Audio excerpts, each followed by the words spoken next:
चळवळीमुळे मराठा समाज आज सत्तेवर आलेला आहे। लक्षात घ्या, सत्यशोधक समाजाची चळवळ होती, त्या चळवळीमध्ये हे घुसलेत। सत्यशोधक समाजाची चळवळ सगळी काबीज केली आणि आम्ही पुरोगामी आहोत, आम्ही सत्यशोधक आहोत म्हणून हे लोक सत्तेवर बसलेत। आज जेवढ्या बी शिक्षण संस्था आहेत मराठा समाजाच्या, जेवढे बी साखर कारखाने आहेत मराठा समाजाचे, हे शिक्षण संस्था स्थापन करणारे मराठे, साखर कारखाने स्थापन करणारे मराठे यांचे बापजादे सत्यशोधक चळवळीत होते। सत्यशोधक चळवळीतून त्यांना ती अक्कल आली, ती हुशारी आली, म्हणून ते कारखाने काढू शकलेत, म्हणून ते सत्तेवर बसले। आणि आज सत्तेवर बसल्यानंतर तुमच्या आमच्या ढुंगणावर आम्हाला लाथा मारतायत।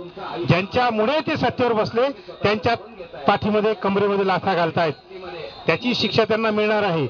लक्षात घ्या, उत्तर प्रदेशमध्ये, बिहारमध्ये, मध्य प्रदेशमध्ये, राजस्थानमध्ये तिथला जाट समाज, तिथला ठाकूर समाज, तिथला राजपूत समाज, जो तिथं क्षत्रिय होता, वतनदार होता, जमीन